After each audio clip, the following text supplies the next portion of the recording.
Good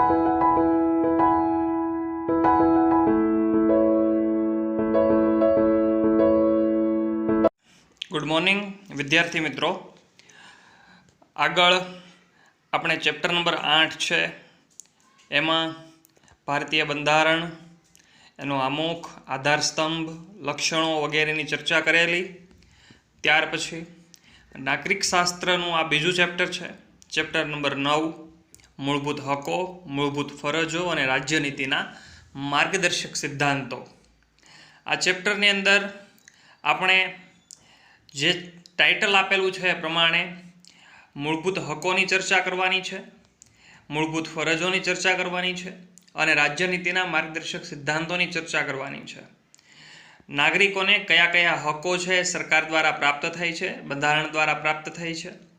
नागरिकोए कई कई फरजों है ए देश प्रत्ये अदा करवानी होय छे, बंधारण प्रत्ये अदा करवानी होय छे अने सारू राज्य चलाववा माटे कया कया सिद्धांतों है ए मार्गदर्शक साबित थई है, एनी चर्चा आ चैप्टरनी अंदर आपेली है। तो चैप्टरनी शरूआत करिए। शरूआत में तमने आपेलू है भारतना बंधारणनो आमुख, तेना मुख्य आधारस्तंभों तथा विशिष्ट लक्षणों अभ्यास अगाउना प्रकरण में कर्यो। आ प्रकरण में बंधारणना विशेष महत्वना लक्षणों जेवा के मूलभूत हको, मूलभूत फरजों और राज्यनीतिना मार्गदर्शक सिद्धांतों विषे विगते माहिती मेळवीशुं। विद्यार्थी मित्रों, तमे जाणो छो चैप्टर नंबर 8 में आपणे बंधारणनुं आमुख जोयेलुं छे। बंधारणना आधारस्तंभों कया कया छे? लोकशाही, बिनसांप्रदायिकता, समाजवादी पद्धति अने विविध लक्षणों, 14 जेटला लक्षणों आपणे अभ्यास आगळना चैप्टरनी अंदर करेलो छे।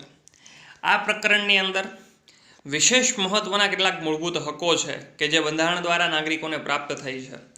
देश प्रत्येनी नागरिकोनी फरजो छे અને રાજ્યનીતિના માર્ગદર્શક સિદ્ધાંતો રાજ્ય ખૂબ સારી રીતે ચલાવવા માટે, દેશને ખૂબ સારી રીતે ચલાવવા માટે બંધારણ કઈ રીતે ઉપયોગી થાય એ બાબતની ચર્ચા છે આ ચેપ્ટરની અંદર આપેલી છે।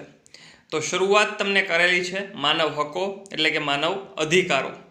આ ટોપિકમાંથી 1 માર્ક્સના MCQ છે વધારે પૂછવામાં આવે છે। આખો ટોપિક માનવ હકો, માનવ અધિકાર એટલે કે હ્યુમન રાઇટ્સ લગભગ નથી પૂછાતો। MCQ है खास वधारे पूछाई है, 1 मार्क्सना सवाल है खास वधारे पूछाई है। तो खास ए वस्तु अहींया आपणे ध्यान में राखीशुं कि कया कया MCQ ने कया कया VSQ એટલે કે 1 मार्क्सना प्रश्न है अहींयाथी बनशे, जेथी तैयारी करवामां सरलता रहे। व्यक्ति मात्रना अस्तित्व अने तेना व्यक्तित्वना सर्वतोमुखी विकास साधवामां मददरूप एवी सामाजिक परिस्थितिनुं निर्माण थवुं अने ते चालू रहे ते अत्यंत आवश्यक है। तेने सामान्य रीते मानव हको कहेवाय छे। कोईपण व्यक्ति है ये पोतानुं अस्तित्व टकाववा माटे अने पोताना व्यक्तित्वना सर्वतोमुखी विकास साधवा माटे योग्य सामाजिक परिस्थितिनुं निर्माण करे अने निर्माण सतत चालू रहे ए खूब आवश्यक वस्तु है, अत्यंत जरूरी है।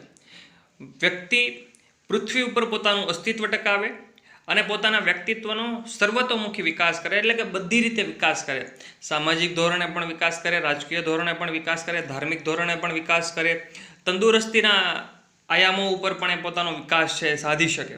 સર્વતોમુખી વિકાસ છે, બધી જ જગ્યાએ પોતે છે દિવસે ને દિવસે આગળ વધતો જાય।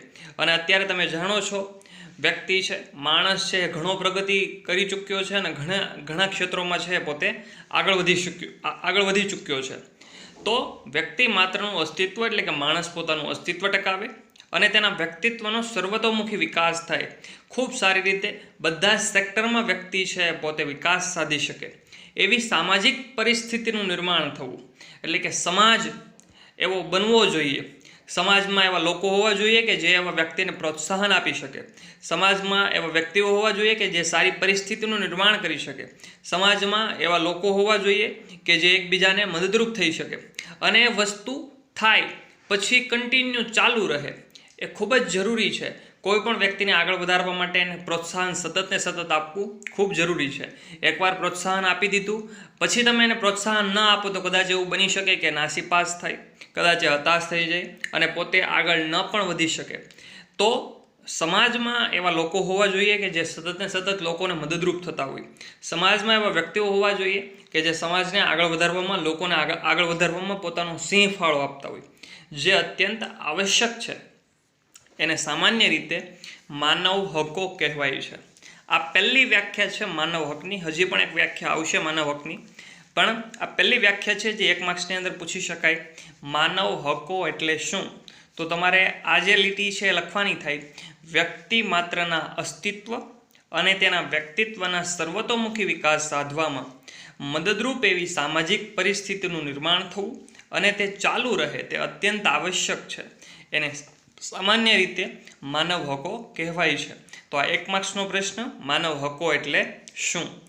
દરેક લોકશાહી દેશમાં તેના નાગરિકોને કેટલાક પાયાના હકો આપવામાં આવ્યા છે. આ બધા હકો વ્યક્તિ કોઈપણ જાતના ભેદભાવ વિના ભોગવી શકે છે અને એ માટે હકોના રક્ષણની ખાતરી પણ આપવામાં આવી હોય છે અને સમાજ અને રાષ્ટ્ર દ્વારા તેનો સ્વીકાર કરવામાં આવે છે. દરેક લોકશાહી દેશોમાં, લોકશાહી દેશો એટલે એવા દેશો કે જેમાં લોકોનું શાસન હોય, લોકો ચૂંટણી થકી કોઈ પણ વ્યક્તિ છે એને ચૂંટી કાઢતા હોય અને વ્યક્તિ દેશ ઉપર શાસન કરતો હોય. ટૂંકમાં રાજાશાહી કે સરમુખત્યારશાહી જેવી વ્યવસ્થા જે દેશોની અંદર જોવા મળતી ન હોય. ચૂંટણીઓ અસ્તિત્વમાં હોય, સમયાંતરે ચૂંટણીઓ થતી હોય અને ચૂંટણી થકી જ કોઈ વ્યક્તિ જીતે અને એ જ વ્યક્તિ દેશનું સુકાન છે સંભાળતો હોય છે. તો આવા દરેક લોકશાહી દેશોમાં કેટલાક પાયાના હકો નાગરિકોને આપવામાં આવેલા છે, જે નાગરિકો કોઈપણ જાતના ભેદભાવ વગર ભોગવી શકે છે, એટલે કે એનો ઉપયોગ કરી શકે છે. એ હકો ભોગવવામાં નાગરિકો વચ્ચે કોઈપણ પ્રકારનો ભેદભાવ ક્યારેય પણ રાખવામાં આવતો નથી અને તેના હકોના રક્ષણની ખાતરી પણ જે તે દેશના બંધારણ દ્વારા આપવામાં આવે છે. ક્યારેય પણ કોઈપણ વ્યક્તિના હકોનો ભંગ કોઈપણ વ્યક્તિ કરી શકતી નથી. કોઈપણ સમાજ છે કોઈપણ નાગરિકના હકોનો ભંગ કરી શકે નહીં. સમાજ અને રાષ્ટ્ર દ્વારા તેનો સ્વીકાર થાય છે. બધા જ લોકો એનો સ્વીકાર કરે છે. પરિણામે દેશનો વિકાસ છે ખૂબ સારી રીતે આગળ વધતો હોય છે. વ્યક્તિનો મનુષ્ય તરીકે જન્મ થતાની સાથે જ તે કેટલાક પાયાના હકોનો હકદાર બને છે. તેને માનવ હકો કહેવામાં આવે છે. આ બીજી વ્યાખ્યા છે માનવ હકની. માનવ હક આપણે આ ફકરાની શરૂઆતમાં પણ આ એક વ્યાખ્યા છે જોઈ ગયા છીએ અને આ બીજી વ્યાખ્યા છે માનવ હકની. માનવ હક કોને કહેવાય? તો વ્યક્તિનો મનુષ્ય તરીકે જન્મ થતાની સાથે જ કેટલાક પાયાના હકોનો હકદાર બને છે. વ્યક્તિનો આ પૃથ્વી ઉપર આ સજીવ સૃષ્ટિમાં જન્મ થાય ત્યારથી જ એને કેટલાક પાયાના અધિકારો છે, પાયાના હક છે આપવામાં આવે છે. તો એને પણ માનવ હક તરીકે ઓળખવામાં આવે છે. સંયુક્ત રાષ્ટ્રસંઘની મહાસભાએ UN એટલે કે યુનાઇટેડ નેશન્સ તારીખ 10 ડિસેમ્બર 1948ના રોજ માનવ અધિકારો જાહેર કર્યા. તેથી 10મી ડિસેમ્બરને માનવ હક દિન તરીકે ઉજવવામાં સંયુક્ત રાષ્ટ્રની મહાસભાએ એટલે કે UN યુનાઇટેડ નેશન્સ તારીખ 10 ડિસેમ્બર 1948ના રોજ માનવ અધિકારો જાહેર કર્યા. તેથી 10મી ડિસેમ્બરને માનવ હક દિન તરીકે આપણે ઉજવીએ છીએ. વિદ્યાર્થી મિત્રો, 1 માર્ક્સનો આ MCQ છે પૂછી શકાય. સંયુક્ત રાષ્ટ્ર સંઘ એની મહાસભાએ કયા દિવસને માનવ હક દિન તરીકે જાહેર કરવામાં આવ્યો છે? તો તમારો જવાબ આવશે 10 ડિસેમ્બર. બીજો પ્રશ્ન પૂછી શકાય, UN દ્વારા માનવ અધિકારો ક્યારે જાહેર કરવામાં આવ્યા? તો તમારો જવાબ આવશે 10 ડિસેમ્બર 1948. ખાસ ધ્યાનમાં રાખવું, ત્યાં તમે 10 ડિસેમ્બર ખાલી લખશો તો કદાચ તમારો માર્ક્સ કપાવવાને પાત્ર છે. પ્રશ્ન એવો છે કે સંયુક્ત રાષ્ટ્રની મહાસભાએ માનવ અધિકારો ક્યારે જાહેર કર્યા? તો તમારો જવાબ હશે 10 ડિસેમ્બર 1948. અને તમને એવો પ્રશ્ન પૂછવામાં આવે કે કયા દિવસને માનવ હક દિન તરીકે ઉજવવામાં આવે છે, ત્યારે તમારો જવાબ હોવો જોઈએ 10મી. ત્યાર પછી તમને કીધું છે માનવ હકોની વૈશ્વિક ઘોષણાને સ્વીકૃતિ આપી ત્યારબાદ માનવ હકો પૈકી કેટલાક અત્યંત મહત્ત્વના હકોનો આપણે ત્યાં સ્વીકાર કરવામાં આવ્યો છે અને તેમના રક્ષણની ખાતરી આપી તેને બંધારણ સભાએ તેને બંધારણમાં ગૌરવભર્યું સ્થાન આપ્યું છે કે જે પણ અધિકારો છે, જે પણ હક છે એને ભારતનું બંધારણ સ્વીકારે છે અને ભારતનું બંધારણ એને ગૌરવભર્યું સ્થાન આપે છે અને ભારતના દરેક લોકો એ હકો છે એને ગૌરવપૂર્ણ રીતે ભોગવી શકે છે. આમ જે માનવ હકોને કાયદાકીય પીઠબળ આપીને બંધારણમાં સમાવ્યા છે તેને મૂળભૂત હકો કહેવામાં આવે છે. આ ત્રીજો પ્રશ્ન છે, મૂળભૂત હક કોને કહેવાય? યાદ રાખવું, માનવ હકની વ્યાખ્યા પણ અલગ છે અને મૂળભૂત હકની વ્યાખ્યા પણ અલગ છે. માનવ હકોની જે 2 વ્યાખ્યા આપણે આગળ જોયેલી એ અલગ હતી અને આ ત્રીજી વ્યાખ્યા છે મૂળભૂત હકની વ્યાખ્યા છે. તો તમારો જવાબ આવશે જે માનવ હકોને કાયદાકીય પીઠબળ આપીને બંધારણમાં સમાવ્યા છે તેને મૂળભૂત હક કહેવામાં આવે છે. જે માનવ હક છે, 7 પ્રકારના માણસના હક છે, 6 પ્રકારના બંધારણીય હકો છે, એ ભારતના બંધારણે નાગરિકોને આપેલા છે. તો એ કાયદાકીય પીઠબળ એને પ્રાપ્ત થયેલું છે કે આ કોઈ પણ હકનો ભંગ થશે તો કાયદો તમને ન્યાય આપશે. અદાલતમાં જઈને તમે અરજી કરી શકો છો અને તમે ન્યાય મેળવી શકો છો. તો એને કાયદાકીય પીઠબળ છે. 6 પ્રકારના જે હકો છે એને કાયદાકીય પીઠબળ છે. તો એને કાયદાકીય પીઠબળ આપીને બંધારણે પોતાની અંદર સમાવેલા છે. માટે એને મૂળભૂત હક તરીકે ઓળખવામાં આવે છે. જે દરેક નાગરિકોના હક છે. કોઈ પણ નાગરિક પાસેથી કોઈ પણ વ્યક્તિ એ હકો ક્યારેય છીનવી શકે નહીં. આ માનવ હકો મનુષ્ય તરીકેનું ગૌરવ જાળવી રાખવાના હેતુથી ઘોષિત કરાયા છે. આ જેટલા પણ હકો ઘોષિત કરવામાં આવેલા છે એ મનુષ્ય તરીકેનું ગૌરવ જાળવવા માટે ઘોષિત થયેલા છે કે દરેક વ્યક્તિ પોતે એક મનુષ્ય તરીકે ખૂબ સારી રીતે જીવી શકે, દરેક ક્ષેત્રમાં પ્રગતિ કરી શકે, પોતાનો સર્વતોમુખી વિકાસ સાધી શકે. એના માટે આ હેતુઓ છે, આ હકો છે એ ઘોષિત થયેલા છે. મનુષ્યનું અસ્તિત્વ ટકાવી રાખવા માટે તેની ન્યૂનતમ જરૂરિયાતો રોટી, કપડાં, મકાન, શિક્ષણ અને આરોગ્ય તેને ગૌરવપૂર્વક અને સન્માનજનક સ્થિતિમાં પ્રાપ્ત થઈ શકે. મનુષ્ય પોતાનું અસ્તિત્વ ટકાવવા માટે જે ન્યૂનતમ જરૂરિયાતો છે, ન્યૂનતમ એટલે ઓછામાં ઓછી જરૂરિયાત, કદાચ આ એટલી વસ્તુ મળી જાય તો કદાચ વ્યક્તિને બીજું કંઈ ન મળે તો પણ વ્યક્તિ પોતાનું જીવન જીવી શકે, એને કહેવાય ન્યૂનતમ જરૂરિયાતો. અહીંયા તમને ન્યૂનતમ જરૂરિયાતો 5 આપેલી છે. વર્તમાન પ્રવાહોને ધ્યાનમાં રાખીએ તો આ 5 વસ્તુ વ્યક્તિને મળે અને કદાચ બીજું વ્યક્તિને ન પણ મળે તો પણ વ્યક્તિ પોતાનું જીવન છે એ આરામપૂર્વક, સુખપૂર્વક પસાર કરી શકે છે. કઈ 5 જરૂરિયાતો છે? તો એમાં છે રોટી, કપડાં, મકાન, શિક્ષણ અને આરોગ્ય. રોટી એટલે વ્યક્તિને યોગ્ય સમયે જમવાનું પ્રાપ્ત થવું જોઈએ. કપડાં એટલે પોતાનો દેહ ઢાંકવા માટે એને કપડાં પ્રાપ્ત થવા જોઈએ.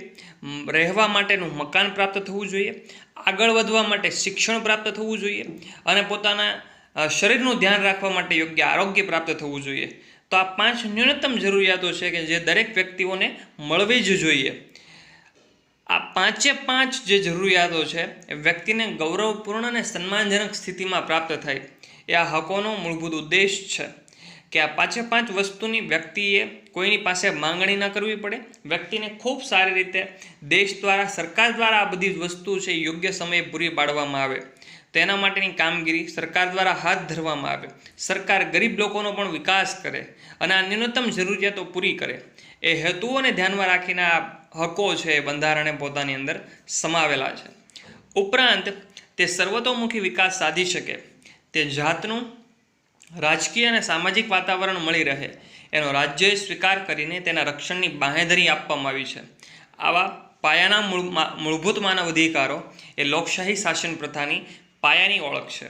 આવા કેટલાક જે પણ સર્વતોમુખી વિકાસની વાત છે, એટલે કે સામાજિક, આર્થિક, રાજકીય અને ધાર્મિક ધોરણે અને આરોગ્ય બાબતમાં જે વિકાસની વાત છે એ બધી જ વસ્તુનું વાતાવરણ એને પ્રાપ્ત થાય એની બંધારણ દ્વારા ખાતરી આપવામાં આવે છે.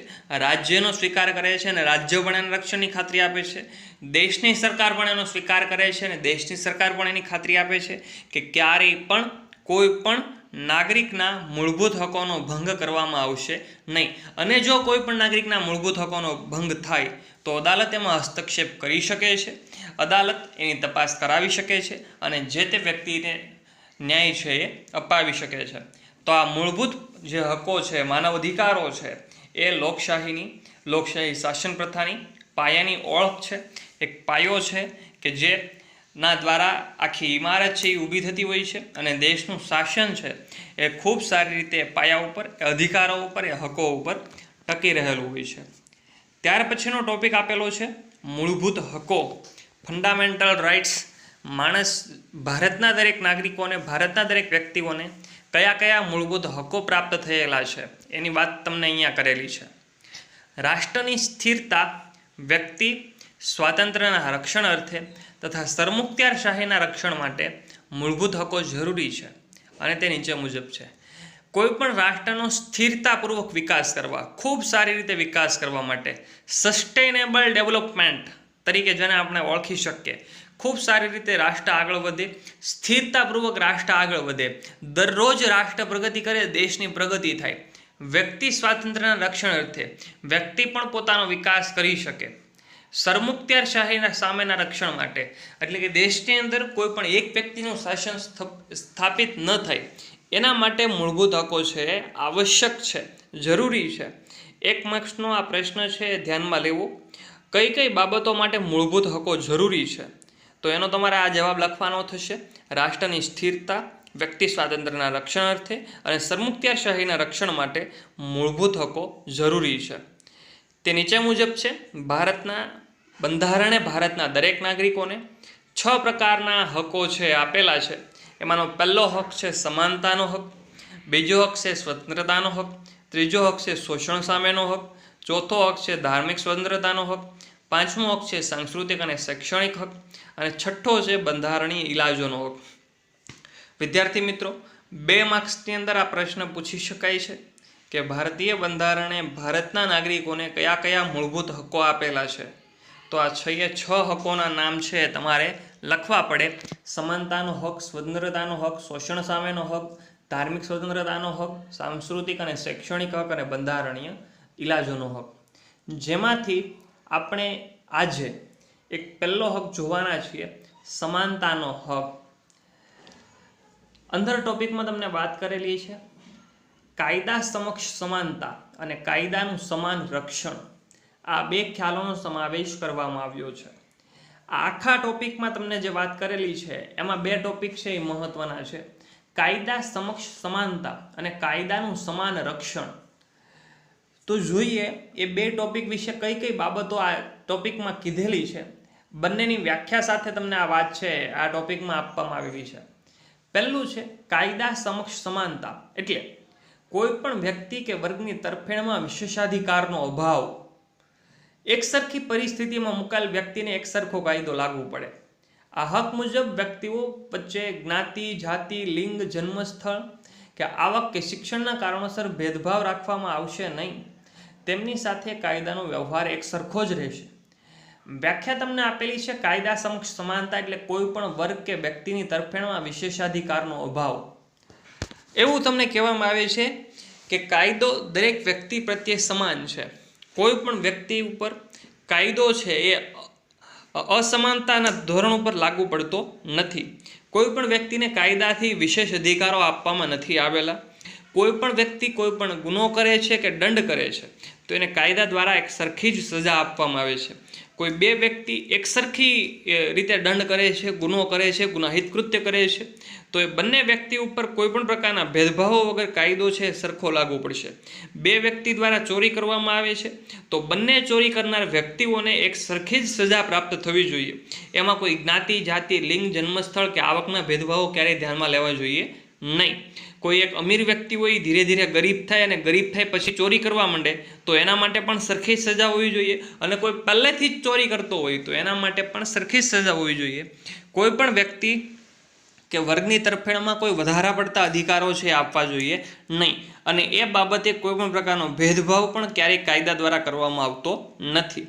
વડાપ્રધાનથી માંડીને પટ્ટાવાળા સુધીની કક્ષાવાળી વ્યક્તિ પોતે દ્વારા કાયદાનું વિરુદ્ધનું કૃત્ય કરેલ હોય તો તે બદલ સામાન્ય નાગરિકની જેમ સમાન ધોરણે તે જવાબદાર રહેશે અને સામાન્ય અદાલતના ચુકાદાને આધીન રહેશે. વડાપ્રધાનથી માંડીને પટ્ટાવાળા સુધી, વડાપ્રધાન કક્ષાનો વ્યક્તિ એટલે આખા દેશનું શાસન કરનાર વ્યક્તિ, અને પટ્ટાવાળા સુધીની જે કક્ષાવાળા વ્યક્તિ હોય એ કોઈ પણ વ્યક્તિ, જેમાં આપણે સૌ આવી જોઈએ છીએ. વડાપ્રધાનથી લઈને પટ્ટાવાળા સુધીના વ્યક્તિમાં આપણા બધાનો સમાવેશ થાય. આપણે કોઈ પણ વ્યક્તિ કાયદાની વિરુદ્ધનું વર્તન કરીએ છીએ તો સામાન્ય નાગરિકની જેમ બધા જ નાગરિકોને સજા થાય છે. વડાપ્રધાનને પણ સજા થાય છે, અને પટ્ટાવાળાને પણ સજા થાય, અને આપણને પણ સજા થાય. એ બધી જ વસ્તુ સામાન્ય અદાલતના ચુકાદાઓને આધીન રહી છે. કઈ વ્યક્તિએ કયો દંડ કરેલો છે, એને કઈ સજા આપવી, એ બધી જ વસ્તુ અદાલતના ચુકાદાને આધીન જોવા મળતી હોય છે. જો કે રાષ્ટ્રપ્રમુખ કે રાજ્યપાલ વગેરેને કેટલાક વિશેષાધિકારો અપાયા છે. રાષ્ટ્રપ્રમુખ એટલે કે રાષ્ટ્રપતિ અને રાજ્યપાલને કેટલાક વિશેષ અધિકારો આપવામાં આવેલા છે, જેને આ જે સમાનતાનો હક છે એમાંથી અમુક અંશે છે બાકાત રાખવામાં આવેલા છે. કાયદાના સમાન રક્ષણનો અર્થ થાય છે કે સમાન સંજોગોમાં કાયદાનો વ્યવહાર સમાન જ હોવો જોઈએ. કોઈ પણ વ્યક્તિ કે વર્ગને અલગ રાખી તેના પ્રત્યે ભેદભાવ દર્શાવતો કાયદો રાજ્ય ઘડી શકે નહીં અને દરેક કાયદો તમામને એક સરખી રીતે લાગુ પડવો જોઈએ. કાયદાના સમાન રક્ષણનો અર્થ છે. 1 માર્ક્સની વ્યાખ્યા પૂછી શકાય, કાયદાનું સમાન રક્ષણ એટલે શું? તો જવાબ છે સમાન સંજોગોમાં કાયદાનો વ્યવહાર સમાન હોવો જોઈએ. કોઈ પણ સંજોગો સમાન છે, એક સરખી પરિસ્થિતિમાં કાયદાનો વ્યવહાર પણ સમાન હોવો જોઈએ. એમાં કોઈ પણ વ્યક્તિ કે વર્ગને અલગ પાડીને એના પ્રત્યે ભેદભાવ કરી શકાતો નથી કે રાજ્ય એવો ભેદભાવવાળો કાયદો છે ક્યારેય ઘડી શકે નહીં. કોઈ પણ સામાન્ય નાગરિક ટ્રાફિકના નિયમનો ભંગ કરે છે તો એને પણ યોગ્ય રીતે સજા થવી જોઈએ, એને પણ યોગ્ય રીતે દંડ થવો જોઈએ. અને કોઈ પોલીસવાળા વ્યક્તિ હોય અથવા તો કોઈ મંત્રીના સંબંધીઓ હોય અથવા તો મંત્રી પોતે હોય તો એના દ્વારા પણ કાયદાનો ભંગ થાય તો એને પણ યોગ્ય સજા થવી જોઈએ. કાયદો ક્યારેય કોઈ પણ વ્યક્તિ પ્રત્યે ભેદભાવ કરતો હોવો જોઈએ નહીં. કોઈ પણ નાગરિકને દુકાનો, નાસ્તાગૃહો, હોટલો, જાહેર મનોરંજનના સ્થળોએ પ્રવેશ મેળવવાનો, જાહેર સ્થળોનો ઉપયોગ કરવાનો, જાહેર રસ્તા, તળાવો કે કૂવાઓનો વપરાશ કરવાની તમામને એક સરખી તક આપવામાં આવેલી છે. દેશની અંદર ઉપલબ્ધ દરેક દુકાનો દરેક નાગરિકોનો સરખો ઉપયોગ કરી શકે છે. નાસ્તાગૃહો એટલે કે જેને આપણે કેન્ટીન તરીકે ઓળખીએ છીએ એનો પણ દરેક વ્યક્તિ ઉપયોગ કરી શકે છે. હોટલોનો પણ દરેક વ્યક્તિ ઉપયોગ કરી શકે છે. જાહેર મનોરંજનના સ્થળોએ પ્રવેશ મેળવવાનો પણ હક છે. જાહેર મનોરંજનનું સ્થળ એટલે કે ચોપાટી જેવા સ્થળોએ પણ દરેક વ્યક્તિ જઈ શકે છે. એમાં ક્યારેય કોઈ પણ વ્યક્તિને કાયદો ના પાડતો નથી. જાહેર સ્થળોનો ઉપયોગ કરવો એમાં પણ દરેક વ્યક્તિ જાહેર સ્થળોનો ઉપયોગ કરી શકે છે. જાહેર રસ્તા એટલે કે રસ્તાઓનો પણ દરેક વ્યક્તિ ઉપયોગ કરી શકે. તળાવ અને કૂવાઓનો વપરાશ કરવો એમાં એક સરખી તક છે. ગામના દરેક વ્યક્તિઓ તળાવ અને કૂવાનો ઉપયોગ કરી શકે છે અને પાણીનો ઉપયોગ કરી શકે છે. એમાં ક્યારેય કોઈ પણ જાતિ, જ્ઞાતિ, ધર્મ, લિંગ, જન્મસ્થળ કે આવકના આધારે ભેદભાવ કરી શકાતા નથી. સ્ત્રીઓ અને બાળકો માટે ખાસ કાયદાકીય જોગવાઈઓ લિંગના આધારે ભેદભાવ ગણાશે નહીં. સ્ત્રીઓ અને બાળકો માટે કેટલીક ખાસ કાયદાકીય જોગવાઈઓ સરકાર દ્વારા બંધારણ દ્વારા કરેલી છે. એમાં લિંગના આધારે કોઈ પણ પ્રકારના ભેદભાવ કરી શકાતા નથી. પુરુષ અને સ્ત્રી લિંગના આધારે કોઈ પણ પ્રકારના ભેદભાવો દેશની અંદર માન્ય ગણવામાં આવતા નથી. જેટલો હક દેશની અંદર પુરુષોને આગળ વધવાનો છે એટલો જ હક દેશની અંદર સ્ત્રીઓને પણ આગળ વધવાનો બંધારણ દ્વારા આપવામાં આવેલો છે. તે જ પ્રમાણે સમાજની અનુસૂચિત જાતિ, જનજાતિ, અનુસૂચિત જનજાતિઓ તેમજ સામાજિક અને શૈક્ષણિક રીતે પછાત વર્ગોની ઉન્નતિ માટે રાજ્યને ખાસ જોગવાઈ કરતા રોકશે નહીં. જે રાજ્યની અંદર સમાજની અંદર જોવા મળતી અનુસૂચિત જાતિ, અનુસૂચિત જનજાતિઓ છે કે જે પછાત વર્ગો છે, શૈક્ષણિક રીતે પણ પછાત છે અને સામાજિક રીતે પણ પછાત છે, જેને આપણે SC ST તરીકે પણ ઓળખીએ છીએ, OBC તરીકે પણ ઘણી રીતે આપણે એને ઓળખીએ છીએ. તો આ પછાત વર્ગોની ઉન્નતિ માટે એને આગળ વધારવા માટે રાજ્ય પણ કોઈ ખાસ જોગવાઈ કરી શકે છે. એના માટે કોઈ પણ ખાસ સિસ્ટમ છે, ખાસ કાયદાઓ છે લાવી શકે છે. એના માટે રાજ્યને કોઈ રોકી શકતું નથી. એ સમાનતાના હકનો ભંગ નથી. સરકારી નોકરીઓમાં કે ઉચ્ચ અભ્યાસમાં પ્રવેશ મેળવવા માટે અનામત બેઠકોની અલગ જોગવાઈ એ સમાનતાના હકનો ભંગ ગણાશે નહીં. આ વિધાન તમે ખાસ જાણતા હશો. ભારતની અંદર જે અનામતોની સિસ્ટમ છે, અનામતની સિસ્ટમની અહીંયા તમને વાત કરેલી છે કે સરકારી નોકરીમાં જે અનામત રાખવામાં આવેલી છે, અનામત સમાનતાના હકનો ભંગ નથી. તમે 12મા ધોરણ પછી કોઈ પણ ઉચ્ચ અભ્યાસ કરો છો તે અભ્યાસ માટેની અનામત બેઠકો એ પણ સમાનતાના હકનો ભંગ ગણાતી નથી.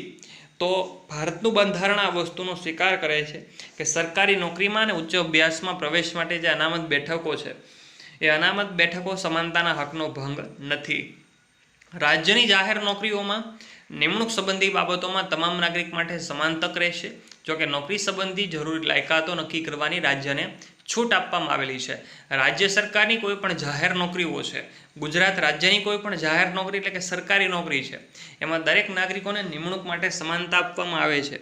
દરેક વ્યક્તિ એમાં એપ્લાય કરી શકે, દરેક વ્યક્તિ પરીક્ષા આપી શકે છે, દરેક વ્યક્તિનું રિઝલ્ટ આવે છે અને ત્યાર પછી દરેક વ્યક્તિ આગળના રાઉન્ડો જે પ્રમાણે પરીક્ષાના હોય છે એ પ્રમાણે એને એક્ઝામ આપવાની હોય છે, ઇન્ટરવ્યૂ આપવાના હોય છે અને એમાં જો સિલેક્ટ થાય તો દરેક વ્યક્તિ છે સરકારી નોકરી પ્રાપ્ત કરી શકે છે. જો કે એ નોકરીઓમાં કેવી કેવી લાયકાતોવાળા વ્યક્તિને લેવા એની છૂટ રાજ્ય સરકારને આપવામાં આવેલી છે. સામાજિક ન્યાય અને વ્યક્તિના ગૌરવની ખાતરી સ્વરૂપે અસ્પૃશ્યતાની નાબૂદી અને અસ્પૃશ્યતાનું કોઈપણ સ્વરૂપમાં આચરણ પર પ્રતિબંધ છે અને શિક્ષાપાત્ર ગુનો છે. વ્યક્તિને સામાજિક ન્યાય મળે, સમાજની અંદર એ પ્રગતિ કરે, સમાજ આગળ વધારે, સમાજમાં મદદરૂપ થઈ શકે અને વ્યક્તિનું પોતાનું ગૌરવ જળવાઈ રહે, એના માટે અસ્પૃશ્યતાની નાબૂદી ખૂબ જ આવશ્યક છે. અને કોઈપણ સ્વરૂપમાં અસ્પૃશ્યતાનું આચરણ કરવું એ શિક્ષાપાત્ર ગુનો બને છે. અસ્પૃશ્યતા એટલે વિદ્યાર્થી મિત્રો તમે જાણતા હશો, કોઈ પણ વ્યક્તિને આપણી કરતાં હલકી કક્ષાનો ગણવો, એનું અપમાન કરવું, એને માન સન્માન ન આપવું એ અસ્પૃશ્યતાની એક વાત છે કે જેમાં આપણી કરતાં આપણે બીજા વ્યક્તિને, કોઈ પણ વ્યક્તિ કે જે આપણી કરતાં નીચલી કક્ષાનો છે, આપણી જેટલા પૈસા એની પાસે નથી, આપણી જેવું મકાન એની પાસે નથી, આપણી જેવી સગવડો એની પાસે નથી, તો એ વ્યક્તિને આપણે નીચલી કક્ષાનો ગણીને આપણે એનાથી દૂર રહીએ છીએ, આપણે એને માન સન્માન નથી આપતા, તો અસ્પૃશ્યતા છે જેનું આચરણ છે એ પ્રતિબંધિત છે. અને કોઈ પણ વ્યક્તિ આવી અસ્પૃશ્યતામાં માને છે, કોઈ પણ વ્યક્તિ આવી અસ્પૃશ્યતાવાળું આચરણ કરે છે તો એને બંધારણ શિક્ષાપાત્ર ગુનો ગણે છે. સમાજમાં કૃત્રિમ ભેદભાવો ઊભા કરતા ઇલકાબો અને ખિતાબો દૂર કરવામાં આવ્યા છે. જેમ કે નામની આગળ સર, દિવાનજી અને રાવ બહાદુર જેવા વિશેષણો લાગતા તે હવે દૂર થયા છે. સમાજની અંદર કૃત્રિમ ભેદભાવ, કૃત્રિમ એટલે માનવ સર્જિત ભેદભાવ ઊભા કરતા જે ઇલકાબો છે અને ખિતાબો છે, એટલે કે જે સન્માન છે, જે એવોર્ડ્સ છે, એ બધી જ વસ્તુ દૂર કરવામાં આવેલી છે. ઉદાહરણ તરીકે પહેલાંના સમયગાળા દરમિયાન, રાજાઓના સમયગાળા દરમિયાન સર, દિવાનજી, રાવ બહાદુર આવા બધા વિશેષણો છે લગાડવામાં આવતા હતા, જે હવે દૂર થયા છે, જે હવે ફરજિયાત જોવા મળતા નથી. તમે કોઈ પણ પ્રાચીન સિરિયલો જોઈ હોય, પ્રાચીન ફિલ્મો જોયા હોય તો એમાં દિવાનજીનો જે વિશેષણ છે એ ખાસ પ્રખ્યાત છે. તો એ તમે ક્યાંય ને ક્યાંય નોટિસ કર્યું હશે કે આવું વિશેષણ છે જોવા મળતું, પણ અત્યારે તમે કોઈ પણ એવા વ્યક્તિને નહીં જોયા હોય કે જેને કોઈ બીજો વ્યક્તિ છે દિવાનજી તરીકે ઓળખતો હોય, દિવાનજી તરીકે બોલાવતો હોય. તો એ વસ્તુ હવે ભારતના ભારતમાંથી દૂર થઈ છે.